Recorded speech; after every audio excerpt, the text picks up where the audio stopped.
uma explosão de novos caminhos.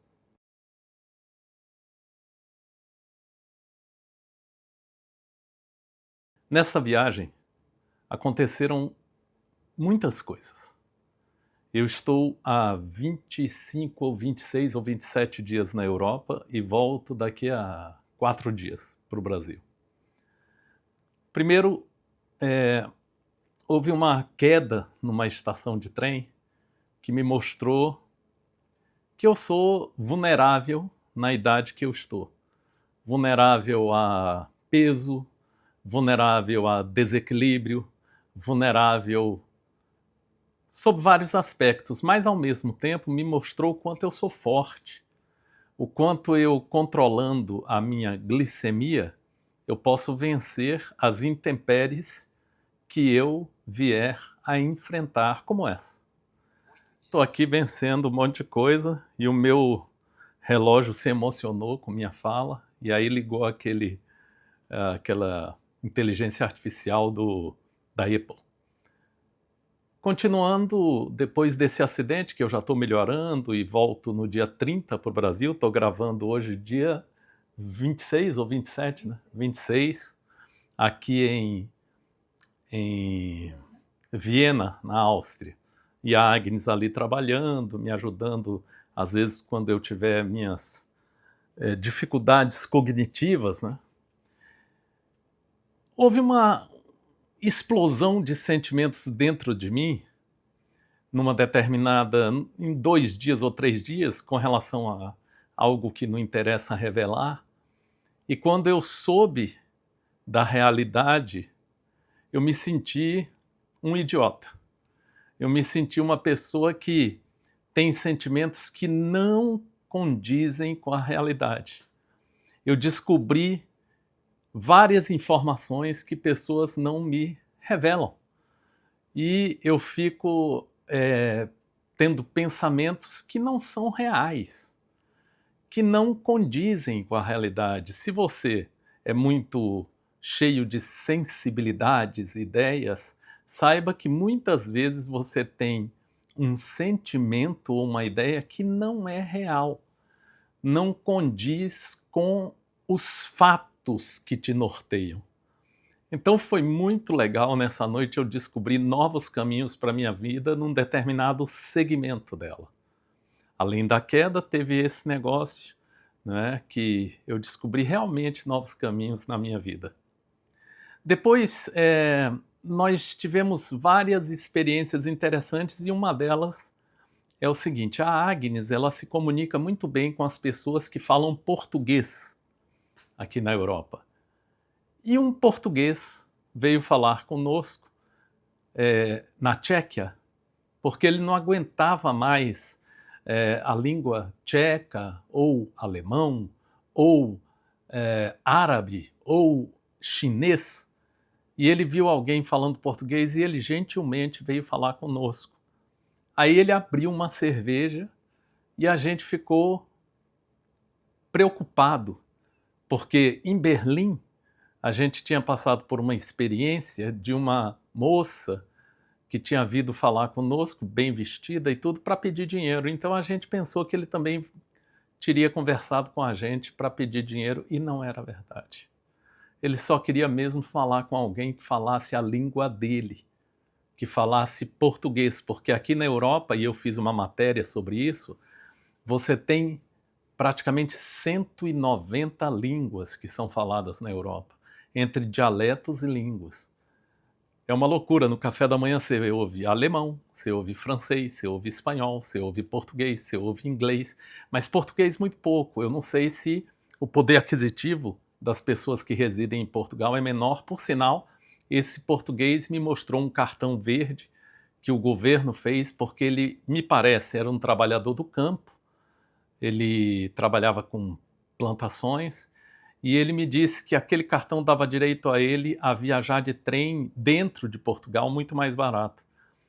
E depois ele foi até a primeira classe, que eu estou viajando esse ano de primeira classe, porque ano passado eu viajei de segunda classe no trem e foi muito estressante durante o período do verão na Europa. E ele foi atrás de mim e eu fiquei ali praticamente preocupado com ele. Depois escrevi um artigo que deve estar aparecendo aí para você. Você pode ler todos os meus artigos. Eu tenho escrito vários artigos dessa viagem no culturaalternativa.com.br.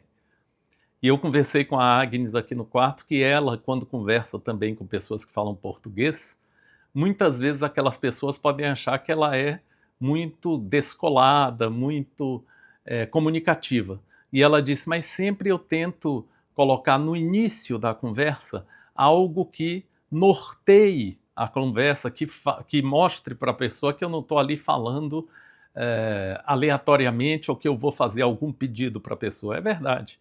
Esse português, ele abriu uma cerveja, então talvez a gente ficou meio assim, vendo o aspecto dele e tal, e foi um aprendizado para nós. Não foi um erro, porque no mundo atual a gente sempre fica muito atento às pessoas que não conhecemos quando elas vêm conversar, principalmente em estações de trem, que é um local de vulnerabilidade. Então esse foi um outro fato, ou seja, eu estou no terceiro fato, né? O primeiro foi a queda, o segundo foi aquela explosão de sentimentos onde eu sentia uma coisa que não era real, e depois eu fui descobrindo a realidade, e ela vem sempre para mim como se fosse uma comunhão e uma condução feita por Deus. Deus sempre me protege, Deus sempre me traz as informações corretas. E o terceiro foi essa questão do português. E são fatos que eu estou lembrando nesse momento, porque tem um rapaz jovem que faz um programa Pensando Alto, onde ele bota uma câmera assim no teto do escritório dele, e dessa vez foi lá em cima do morro, e ele está lá embaixo nas pedras, o mar batendo.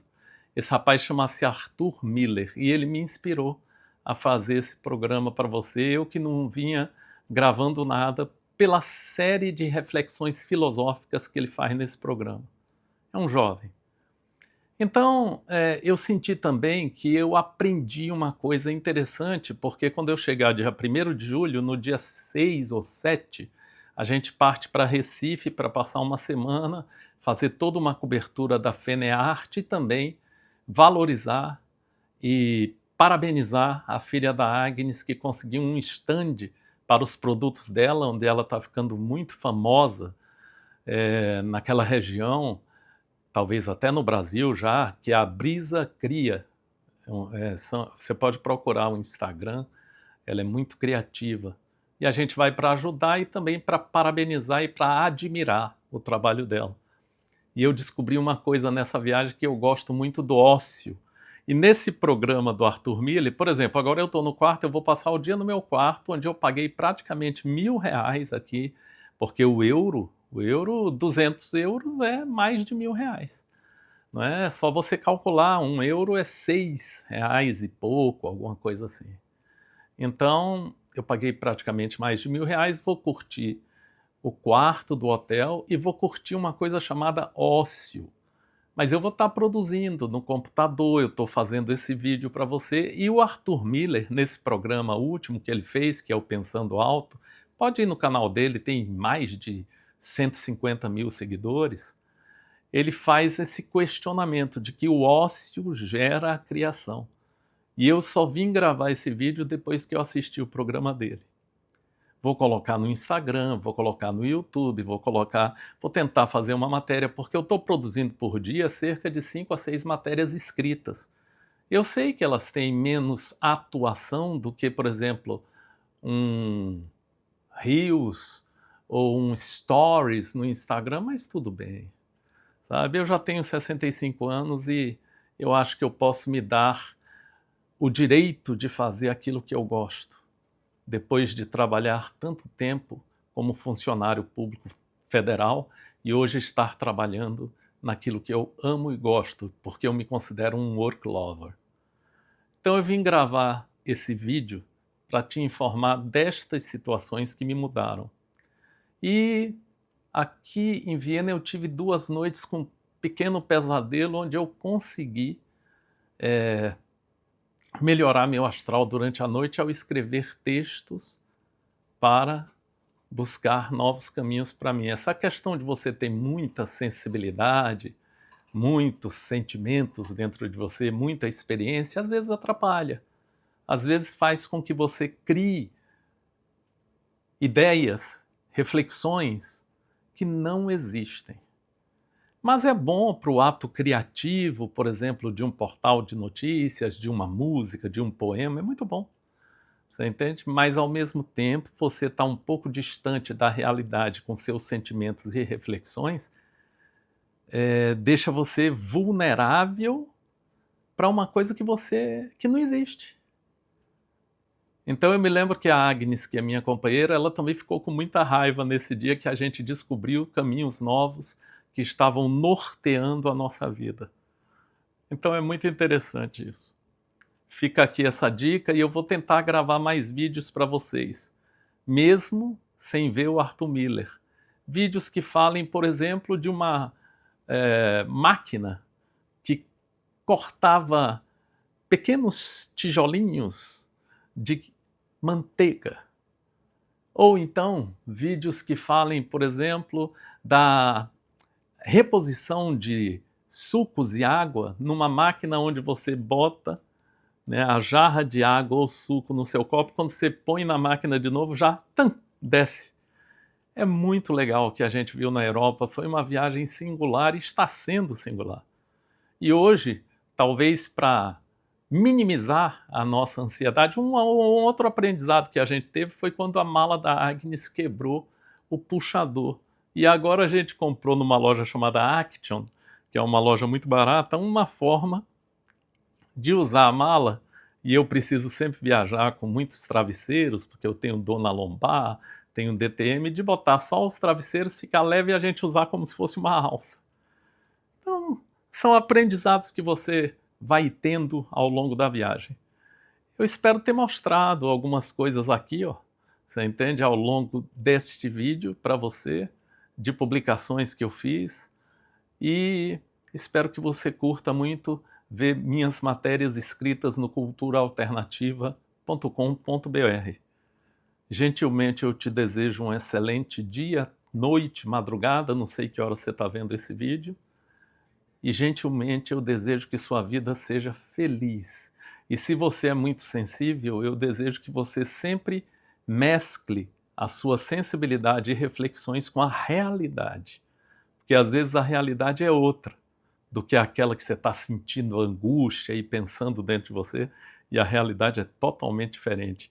Às vezes as pessoas percebem que você é sensível e começam a te esconder informações e começam a te usar. E isso não é legal. Aí quando você descobre a realidade porque você tem uma comunhão com Deus, aí você sabe que sua vida é ímpar. Um grande abraço e muito sucesso.